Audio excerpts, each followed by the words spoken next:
வணக்கம், welcome to Laya's naturals and herbals garden. இன்றைக்கி பார்த்திங்கன்னா நம்மளுக்கு ரொம்ப வருஷத்துக்கு அப்புறம் தான் சொல்லணுங்க. ரொம்ப நாள் ரொம்ப மாதம்னு சொன்னால் கூட அது கரெக்டாக இருக்காது. ஒரு 2-3 வருஷத்துக்கு அப்புறம் ஒரு பீன்ஸ் செடியில் நிறைய காய்கள் வந்திருக்குங்க. காய்களோட அளவு குட்டியாக தான் இருக்குது. ஆனால் எனக்கு என்னவோ இந்த மலை பிரதேசத்தில் வர்ற செடிகள் அவ்வளோ வராதுங்க. நல்லா கேரட் கூட வந்துடும், பீன்ஸ் வரவே இல்லை. நூல்கோலும் எடுத்திருக்கேன், முட்டைக்கோசு, காலிஃப்ளவர் எல்லாமும் எடுத்தாச்சுங்க.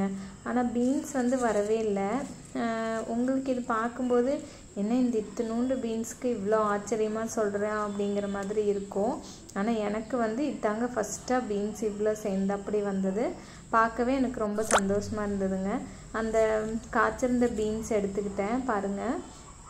ஒரு 10 பீன்ஸுனாலுமே அவ்வளோ ஃப்ரெஷ்ஷாக சூப்பராக இருந்ததுங்க.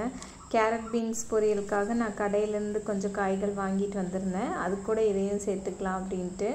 அப்புறம் தோட்டத்தில் இந்த வருஷம் பார்த்திங்கன்னா வெண்டைக்காய் செடியோட இலையில ஒரு வகையான வெள்ளையாக இலை அப்படியே வெள்ளையாக ஒரு சாம்பல் படிஞ்ச மாதிரி மாறிடுதுங்க. அந்த மாதிரி ஏதோ ஒரு வகையான நோய் தான் வந்திருக்கு. நானும் நிறைய தடவை ஆர்கானிக் பூச்சிக்கொல்லி விரட்டி அப்புறம் கீழே வேருக்கு அந்த மாதிரி எல்லாம் கொடுத்துட்டேன். ஆனால் அப்படியே தான் இருக்குது நிறைய வெண்டைக்காய் செடிகள். போன வருஷம் பார்த்திங்கன்னா நம்மளுக்கு வெண்டைக்காவும் தக்காளியும் நல்ல காப்புங்க.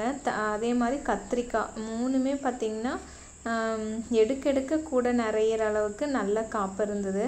ஆனால் இந்த வருஷம் தக்காளியும் கம்மியாக தான் வருது. அப்புறம் வெண்டைக்காவும் நம்மளுக்கு ரொம்பவுமே பூச்சி தாக்கமாக இருந்திருக்கு. என்னன்னு தெரிலங்க. நம்ம இயற்கை பூச்சி விரட்டி கொடுக்கும்போது அவ்வளோதான் கண்ட்ரோல் ஆகுது அப்படின்னு நான் நினைக்கிறேன். இன்றைக்கி தோட்டம் பார்த்திங்கன்னா நம்ம க்ளீனிங் முடிச்சிருக்கோம். அதனால் நல்லா புதர் இல்லாமல் தெரியுது. நான் இந்த அடுக்கு மல்லி, இந்த துண்டா மல்லி சொல்லுவாங்க இல்லைங்களா, செண்டு மல்லி, நம்ம ஓணம் பூக்கோளம் போடும்போதெல்லாம் இந்த பூவை நல்லா யூஸ் பண்ணுவோம். அப்புறம் வீட்டுக்கு நிலவில் மாலை மாதிரி போடுறதுக்கு நம்ம தோட்டத்தில் நிறைய நாற்றுக்கள் வந்திருந்ததுங்க. எல்லாமே முட்டுக்கள் அதிகமாக வச்சு இப்போ பூக்கள் சூப்பராக பூத்துக்கிட்டு இருக்குங்க. மஞ்சள் கலர் பூ பார்க்குறக்கு உங்களுக்கு ரொம்ப அழகாக இருக்குது. பந்தல் போன வருஷம் பாதியிலேயே ஒரு மலையில் சுத்தமாக கீழே விழுந்துருச்சுங்க. 2 பக்கம் இருக்கிற அந்த குச்சிகள் மட்டுமே சப்போர்ட்டாக வச்சு நான் செடிகளை ஏற்றி விட்டுருந்தேன். சிறகவரை அது ஒரு பக்கம் ஃபுல்லாக அதுவே போயிட்டு நல்லா ஏறிடுச்சு. கொடி மாதிரி அந்த ஒரு கம்பத்தை ஃபுல்லாக சுற்றி இருந்தது. இப்போ சிறகவரை மறுபடியும் காய்கள் வைக்க ஆரம்பிச்சிருச்சுங்க. சிறகவரை பாருங்கள், அவ்வளோ சூப்பராக இருக்குங்க. எட்ஜஸ் எல்லாம் ஈவனாக கட் பண்ணி விட்ட மாதிரி இருக்குங்க. ஒரு பறவையோட ரெக்கையை பார்த்த மாதிரி இருக்கும். நம்மளுக்கு ஒரு பச்சை கலர் ரெக்கை அப்படிங்கிற மாதிரி இருக்கிறதுனால தான் இது சிறகவரை விங்குடு பீன்ஸ் அப்படின்னு சொல்கிறாங்க. பழங்கள் எல்லாமே காலி ஆயிடுச்சுன்னு தான் சொல்லணுங்க. இப்போதைக்கு இலந்த பழம் மட்டும் ஜுஜூப் சொல்லுவாங்க இல்லைங்களா, அங்கங்கே ஒன்று பழுத்து விழுந்துட்டுருக்குங்க. நர்சரியில் நான் போன ஒரு 2 வாரத்துக்கு முன்னாடி வாங்கின ஸ்ட்ராபெரி நல்லாவே உயிர் பிடிச்சி அதுக்கு பாதி காயாக வந்த ஸ்ட்ராபெரி எல்லாம் சூப்பராக பழமாயிடுச்சுங்க. ஸ்ட்ராபெரி இனி மறுபடியும் புதுசாக பூக்கள் வச்சு நம்மளுக்கு காய்கள் வருமா அப்படின்னு பார்க்கணும். ஸ்ட்ராபெரி வளர்ப்புக்கு மண் கலவை பார்த்திங்கன்னா கொக்கோபிட் அப்புறம் மண் கம்மியாக ஆர்கானிக் மிக்ஸ் மண்புழு உரம் கலந்து தான் நான் க்ரோ பேக் ரெடி பண்ணியிருக்கேன்.